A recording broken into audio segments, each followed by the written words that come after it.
Olá, estamos ao vivo, direto da ABAD 2015 Fortaleza, no Centro de Eventos do Ceará, aqui no nosso estúdio da New Trade TV, da EBC Editora, que edita as revistas Distribuição e Varejo e Vizinhança. Já aproveitando que a gente edita a revista Varejo e Vizinhança, a revista digital, que começou agora, está no número 1, vamos fazer o número 2 agora na edição de agosto. Vamos conversar com Marco Aurélio Lima, ele é diretor executivo da GfK, que vai nos contar um pouquinho sobre os principais desafios do varejo de vizinhança. Marco, obrigado pela sua presença. Obrigado pelo convite. Quero saber um pouquinho quais são os principais desafios do varejo de vizinhança, desse pequeno varejo e do médio varejo também. Olha, nós fazemos alguns estudos já há uns 5 anos do pequeno varejo, o mercado de vizinhança, né, como alguns chamamos, e na realidade a gente percebe que ainda continua sendo o grande desafio a questão da gestão, né? A gestão é um gargalo grande, porque claro, ele é um pequeno comerciante que começou, aí tem 15, 20 anos às vezes de comércio, não teve tempo de estudar, não teve tempo de se organizar, de se planejar. É um bom comerciante, mas a gestão da loja, que aí envolve gestão financeira, gestão de estoque, é o grande gargalo. Uma coisa que a gente percebeu nessas pesquisas, isso sim que evoluiu. Em 5 anos a gente percebe claramente que hoje ele conhece melhor do consumidor, ele conhece melhor um pouco o ticket médio que ele vende, ele conhece melhor os itens que ele compra, aquilo que vende mais, aquilo que vende menos. Então ele tem uma gestão mais apurada, até dos funcionários. Mas mesmo assim ainda a gente percebe que ele tem um caminho grande para seguir. E uma coisa que nós percebemos também esses dias nessa pesquisa, nós perguntávamos para ele, agora em 2015, né, o que ele tem mais medo, o que ele tem mais preocupação. E apareceu a questão de tributos, novos impostos que ainda possam aparecer, e que isso provavelmente impactaria na lucratividade do estabelecimento. E a questão, uma coisa forte que apareceu, é a energia elétrica. Porque se há algum problema com energia elétrica, ele vai ter algum problema lá dentro do estabelecimento. Ou seja, tem aquela questão também de que de noite máquina, ou se acabar a energia elétrica, né, ele tem problemas na parte de refrigeração, né, de refrigerados. E a questão também, você falou na questão de tributos. Isso foi detectado com varejo que já é formalizado ou também tem o varejo informal? A questão dos tributos, na verdade, ele tem formalizado, digamos assim, uma boa parte de todos os estabelecimentos ele é formalizado. O que ele não formaliza é 100% ou da compra ou da venda final ao consumidor. Mas ele sempre tem um impacto de tributos. Mesmo que seja uma parte, o impacto ele existe, porque todo mundo tem que ter um CNPJ. Hoje, pelo menos, eles são acompanhados muito de perto pelo governo, né? E, na realidade, então, todos têm um CNPJ e isso, qualquer venda que ele faça, que passa pelo caixa dele, ele acaba sendo impactado. A questão da energia é importante porque assim, nós perguntávamos para eles, caso houvesse um apagão, né? 90% deles, dava 92% para ser mais preciso, falavam que não tinham a possibilidade de ter um gerador ou alguma coisa que mantivesse a luz o estabelecimento com luz. O que a gente percebe então? Imagine um apagão como aconteceu algum tempo atrás, eu estava em São Paulo, ficou a noite inteira sem luz em alguns bairros de São Paulo. O que os estabelecimentos acontecem? Eles perdem tudo, que tem de refrigerados, que tem de congelados, né? Alguns estabelecimentos iriam começar a negociar com as indústrias para ver se elas poderiam ou não, né, dividir o prejuízo naquele momento. Mas para ele é prejuízo na certa. Não tem como acabar a luz nesse momento, né? Não, com certeza, né? Até porque o atrativo, né, o cuidar do aspecto de saudabilidade do seu consumidor é um dos aspectos que vai garantir a sobrevivência e a continuidade do negócio dele, né? Ele tem questão de ar-condicionado por causa de frutas, legumes, verduras, tem a questão dos refrigerados, iogurte, às vezes tem muitos que têm açougue, né? Então perdem carne, que é o maior peso, um dos custos mais altos que se tem, e aí então realmente a saudabilidade nesse momento fica comprometida, né? Agora, tirando essas questões, esses desafios que são inerentes ao negócio dele, ele não tem gerência sobre isso, né? A questão da energia elétrica e a questão de tributos, né? São fatores externos. Quais são os outros tipos de fatores que estão dentro do negócio dele ou da operação dele que o preocupam? Eu vou te responder com dois pontos. A primeira tem a questão da própria formação dele, né? A gente sabe, nós fizemos estudo ao longo desses anos, tentando entender assim, qual o impacto que tem no faturamento a formação, o grau de escolaridade que ele possui. E são resultados que vão diretamente proporcionais. Quanto maior o faturamento. Então, observa claramente que isso é o impacto direto da formação dele. Ele tem o poder de poder se formar, de poder fazer um curso, ou de poder fazer um curso profissionalizante com um tempo menor, ou até um próprio curso que hoje um Sebrae já oferece, né? Um Senac, um SESI, uma Fiesp, que hoje já existe no mercado por pequeno estabelecimento. Então, eu imagino que esse é o grande gargalo, ele precisa dedicar um pouco mais de tempo, mesmo que seja pequeno, para essa profissionalização, porque isso dá um retorno para ele muito grande. Já que estamos no evento da ABAD, vamos lembrar do programa do Varejo Competitivo também, que a ABAD tem programas em parceria com o Sebrae de formação e capacitação desse pequeno varejista através do fornecedor dele, que é o atacadista distribuidor.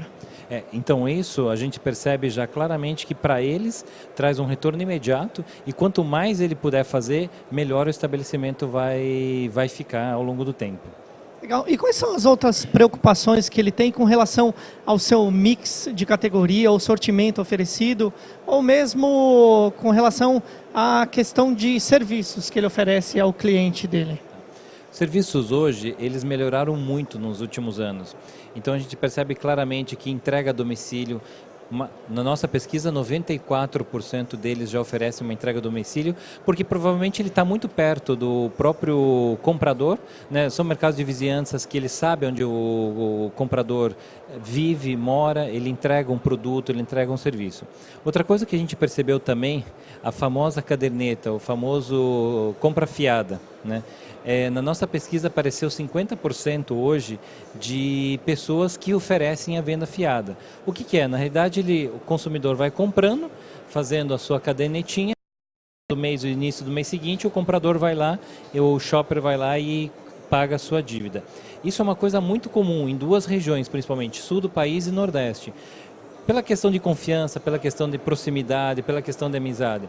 Então isso mostra o seguinte, que esse consumidor, para ele é muito importante um aspecto chamado relacionamento. Então o consumidor vai na loja por causa do relacionamento que acaba criando ao longo do tempo. Então, você comentou um pouquinho, então ele tem essa questão de serviços, né? Então hoje eles estão oferecendo mais serviços. Uma coisa que nós percebemos, por exemplo, o tabloide, que é uma coisa simples, que às vezes a gente imagina que o pequeno varejo nem gaste tempo, a gente mede que 33% deles já estão fazendo tabloide, ou da indústria que oferece, ou do distribuidor que oferece para ele oferece para os seus consumidores. Então, na realidade, ele abriu um leque hoje muito grande de serviços. Marco, você falou que 94% dos varejos ainda se utilizam da caderneta como uma maneira de fidelização para os seus consumidores. São lojas de qual tamanho? De 1 a 4 checkouts? Todos. Na realidade é impressionante. Essa é uma regra, nós olhamos os dados abertos por tamanho de loja, não faz diferença. Por região geográfica, a única que eu comentei que é o sul e o nordeste são os mais fortes, mas não é por tamanho de loja. É pelo forte relacionamento mesmo que o consumidor criou com a loja ou o dono criou com o consumidor final. Ou seja, esse relacionamento de confiança que ele criou pode fazer com que se sobressaia nesse momento de uma economia incerta? Em boa parte, sim. A única coisa que a gente começa a perceber é que se essa economia incerta ela continuar por um bom tempo, os consumidores tendem a ir comprar e buscar preços um pouco mais acessíveis. Ou que vai no cash and carry, ou que vai pegar alguma promoção no Super Hiper. Ainda a gente percebe um movimento muito pequeno nesse sentido, porque ele depende muito dessa proximidade, porque ele sabe que ele compra o básico nesses estabelecimentos. Mas a gente já começa a perceber, se essa crise continua por mais uns 6 meses, o consumidor começa a migrar uma parte para outros canais. A gente vai para um rápido intervalinho, mas já já a gente volta para complementar essa questão e falar um pouquinho sobre a inflação. Você falou da referência de preço, que o consumidor começa a perder o poder aquisitivo e começa a trocar de canal. Mas a gente vai falar um pouquinho disso no segundo bloco. Vamos para um rápido intervalinho, já já voltaremos aqui direto da ABAD 2015 Fortaleza, conversando com Marco Aurélio Lima, diretor da GFK.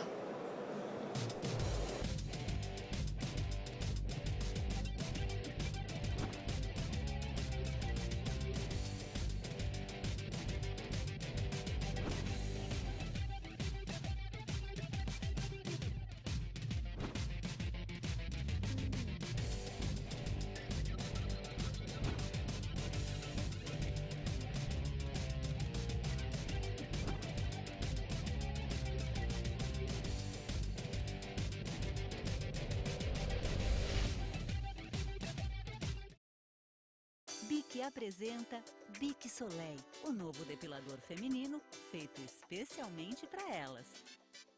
Soleil possui 3 lâminas que proporcionam uma depilação mais rente, cabeça móvel que acompanha os contornos do corpo, cabo ergonômico que encaixa perfeitamente na sua mão e fita lubrificante com vitamina E e leite de coco, além de cores muito mais vibrantes. Experimente o novo Bic Soleil. O Marcelo tá lesado porque a fome tá gigante. Lembre que o seu ídolo passou na sua frente. E pra piorar deixou no vácuo o presidente. Se a fome for gigante, só uma coisa que dá jeito. É uma novidade com o dobro de recheio. O Clube Social Sanduba que você entra na Pocilândia. Novo Clube Social Sanduba, gigante como a sua fome.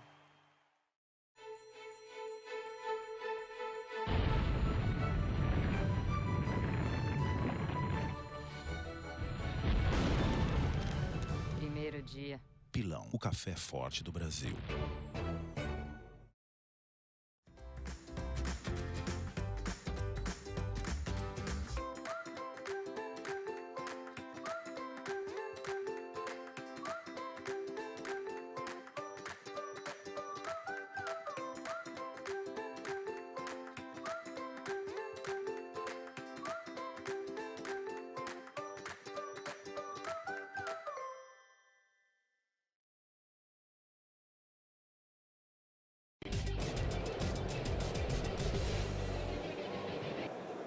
Voltamos do estúdio da IBC Editora aqui na Abade 2015 Fortaleza. Eu converso com Marco Aurélio Lima, ele é diretor executivo da GFK. Estamos conversando sobre os desafios do varejo de vizinhança. Marco, no final do primeiro bloco, você estava falando da questão da inflação.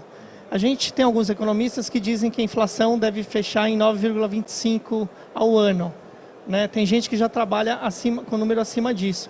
Isso faz com que... É uma preocupação para o varejista, porque o consumidor acaba perdendo referência de preço, ele começa a trocar de canal para defender o seu poder de compra? Isso. Para o pequeno varejo, o mercado de vizinhança ele é impactado, principalmente se essa manutenção durar ainda alguns meses, né? Digamos que até o final do ano esse patamar ele se concretize com 9 e a perspectiva para 2016 ainda seja alta. O que acontece? O consumidor ele vai migrar, ele começa a migrar, né, para canais que sejam um pouco mais baratos, às vezes ou promoções que existem num hipermercado, ou para um cash and carry, ou lojas que ele sabe que ele pode comprar produtos mais em conta. Então essa é uma preocupação que existe real, né? Se essa expectativa de alta de inflação, a mudança do consumidor é real. A outra coisa que a gente percebe é que o próprio varejista, né, ele também se preocupa com isso. Então também ele está procurando hoje lugares de formas mais em conta, mais baratas, ou tentando economizar um pouco para poder adquirir produtos mais baratos para vender ao seu consumidor. Uma única coisa que a gente percebeu falando em preços, que a inflação, nós medimos a inflação dentro do supermercado, né, tanto no pequeno como no grande varejo, e a gente percebeu que no pequeno varejo essa inflação foi um pouco maior do que no grande varejo. Eu imagino que o grande varejo, como ele tem um poder de barganhas junto à indústria, ele ainda consegue, junto com a indústria, negociar valores um pouco menores. Então ele consegue segurar um pouco mais, mas o pequeno varejo não. Aumentou a matéria-prima, aumentou a energia elétrica, aumentou a água, aumentou o imposto, ele tem que jogar diretamente para o consumidor final esse prejuízo. Já que você tocou no aspecto de abastecimento, né? Você falou que o pequeno varejista ele procura alternativas para oferecer um preço melhor para o consumidor dele. Abastece de quem que ele compra, aproveitando que a gente está numa feira do setor atacadista distribuidor aqui em Fortaleza. O pequeno varejo, na realidade, ele criou vários distribuidores ou vários atacaregistas, ele criou um leque muito grande de opções. Até mesmo o Super Hiper, quando há promoção, ele utiliza isso como meio de compra. Mas o mais frequente hoje ainda continua sendo o distribuidor atacadista em primeiro lugar, mas o atacarejo, o famoso cash and carry, vem crescendo ano a ano. Então a gente percebe hoje que mais de 35%, quase 40%, tem algumas categorias, por exemplo, alimentar, que chega a 50% de presença, de frequência de compra no cash and carry para alguns produtos para sua loja. Então o que a gente percebeu que para algumas categorias ele usa bastante, para outras um pouco menos, daí ele usa o distribuidor com maior frequência, mas com certeza hoje o Cash and Carry acabou sendo, pensando no crescimento, o canal que mais cresceu como fonte de compra do pequeno varejo. E essa compra no Cash and Carry é uma compra de abastecimento ou uma compra de ocasião? Então nós medimos no início e perguntávamos para eles, por que você usa o Cash and Carry ou os outros canais? E o Cash and Carry antigamente era compra de emergência. Acabou meu produto, eu automaticamente vou lá e reponho meu estoque, porque eu já pego o produto, compro e trago para minha loja. Se eu dependesse do distribuidor, eu teria que levar 2, 3 dias, uma semana para receber o produto. Então é o que a gente chamava no passado que era uma compra de emergência. Do último ano de 2014 e 2015 mudou, é a compra por preço. Eles colocam o preço como grande diferencial de ir no Cash and Carry, que às vezes é mais barato do que o próprio distribuidor, em alguns casos, para algumas categorias. Então o preço começou a ser, não mais a compra de emergência, mas o preço acabou sendo um grande diferencial. Tem um conflito nisso aí, porque todo mundo fala no oferecimento de serviço. Ele mesmo está oferecendo mais serviços para atrair e reter o seu cliente, né? Oferecimento de serviços para o pequeno varejo ainda não é tão impactante. O que impacta mais é oferecer um preço mais baixo. Começa a valer a pena, a gente estava conversando com um grupo de pesquisadores, começa a ser importante quando você oferece um serviço que agrega diretamente na gestão do trabalho dele. Então, por exemplo, um distribuidor que consiga oferecer um serviço que facilite a compra ou recompra dos produtos, de tal forma que o próprio dono da loja não se incomode tanto com a reposição e o próprio distribuidor faça isso. A gente sabe de alguns grandes distribuidores que hoje já estão entrando diretamente no sistema da loja para saber que produto está acabando para fazer um pedido e já repor de forma automática. Isso sim é um serviço que agrega muito para ele. Mas se não tiver um serviço que ajude na gestão, ele vai para preço. Ele vai buscar aquilo, a fonte que tenha o preço mais barato. Marco, agora para encerrar, você como analista, consultor do mercado, como é que você acha, quais são as perspectivas para esse varejo de 1 a 4 checkout, agora no segundo semestre e no próximo ano? Esse ano dentre os canais de autosserviço, eu acho que é um dos poucos que vai ser positivo. A gente percebeu aí na semana passada, já foi divulgado que provavelmente os supermercados vão ter crescimento zero real ou próximo a zero, mas o pequeno varejo não. O pequeno varejo deve crescer 1, 2% ainda esse ano, muito baixo do que foi no passado. Ele já cresceu 10, 20, 30% em um ano só. Então a gente vinha num crescimento muito alto para o crescimento atual, que 2% para ele é falar como se fosse zero, estável. Mas de qualquer forma, esse ano deve ser estável, perto de zero, pelo menos positivo, 1 a 2%, e a perspectiva é que no ano que vem, aí sim, as coisas comecem a crescer, até mesmo que a gente imagina que a economia já vai estar um pouco mais evoluindo melhor, né? Joel, obrigado pelas informações e pela sua presença, viu? Obrigado a você. Eu conversei com o Marco Aurélio Lima, ele é diretor executivo da GFK e falou um pouquinho sobre os desafios do varejo de vizinhança. Não saia daí que a qualquer momento voltaremos com a New Trade TV, direto da ABAD 2015 em Fortaleza.